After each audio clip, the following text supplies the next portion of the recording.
Hi. ரொம்ப நாள் கழிச்சு வீடியோ ரெக்கார்ட் பண்ணுறேன்னு நினைக்கிறேன்.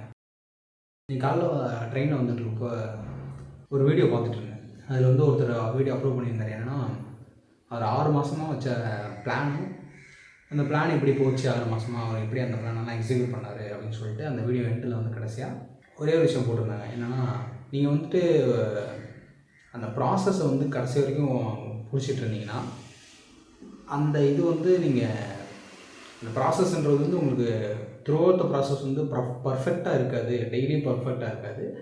இருந்தாலும் நீங்கள் அதை கண்டினியூவாக விடாமல் தொடர்ந்துகிட்டே இருந்தீங்கன்னா உங்களோட அந்த ரிசல்ட்டுன்றது வந்து ஒரு நாள் உங்களுக்கு வந்துடும் அப்படின்னு சொல்லியிருந்து வீடியோவில் அந்த வீடியோ போட்டுட்டு அந்த 6 மாதம் அவர் என்ன பண்ணார், அந்த 6 மாதம் அவர் கோல்லாம் அச்சீவ் பண்ணாரா, அதுக்கப்புறமேட்டு இந்த டெக்ஸ்ட்டாக அந்த வீடியோ எண்டோட இதில் இந்த வார்த்தைலாம் வருது. நான் பார்த்துட்டு எப்பயும் போல் நானும் இன்ஸ்பயர் ஆகிறேன். ஆனால் அப்புறம் கொஞ்ச நேரம் யோசித்தேன். அது என்ன யோசித்தேன்னா, அது எப்படின்னா, அந்த நம்ம ரொம்ப ஈஸியாக சொல்லிட்டு போயிடுறோமோன்னு எனக்கு தோணுது. அந்தமாரி நிறைய வீடியோஸ்லாம். ஏன்னா அந்த ப்ராசஸை ஃபாலோ பண்ணுங்கள், ப்ராசஸ் நம்புங்க, உங்களுக்கு ரிசல்ட் வந்து ஈஸியாக கிடச்சிரும் அப்படின்றதுலாம். ஆனால் அது உண்மை என்னென்னா, அந்த ப்ராசஸ் பண்ணுறது இருக்குல்ல, அதுக்கு யாருமே அது எவ்வளோ வந்து ஒரு அக்லியான ஃபேஸ் அப்படின்றத வந்து யாருமே ஒழுங்காக சொல்ல மாட்டாங்க. ஏன்னா வந்து அது அந்த ப்ராசஸ் வந்து நீங்கள் திரும்ப திரும்ப திரும்ப அதையே பண்ணிக்கிட்டே இருக்கணும். அது வந்து ஒரு அதனால தான் அந்த அக்லி ஃபேஸ்ன்னு சொல்கிறேன். அது வந்து நீங்கள் ரொம்ப போர் அடிக்கும், ரொம்ப சில டைம் கடுப்பாகும், ஏன்டா இதை பண்ணுறோன்னு தோணும். அதுமாரி நிறையா செல்ஃப் டவுட் இருந்துக்கிட்டே இருக்கும். சப்போஸ் நீங்கள் ஒரு ஓவர் கான்ஃபிடென்ட்டான ஆள் உங்களுக்குள்ளேயே அப்படின்னா, நீங்கள் அந்தமாரி ஆளுங்க வந்து இந்தமாரி ப்ராசஸ் வந்து கடந்து போகிறது ஈஸியாக இருக்கும்.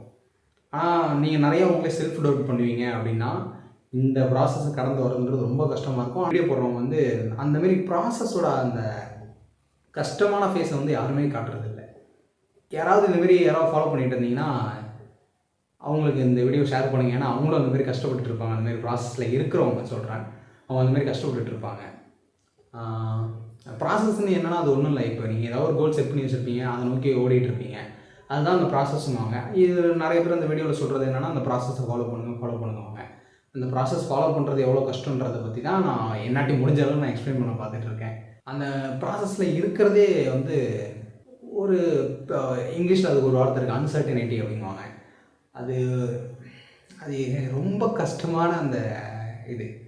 இந்த ப்ராசஸ் எப்போ முடியும் அப்படின்றத என்னாட்டி சொல்ல முடியல. ஏன்னா இப்போ நானே அந்தமாரி யாரும் எல்லாமே ஏதாவது அந்தமாரி ஒரு ப்ராசஸ்லாம் இருப்போம்.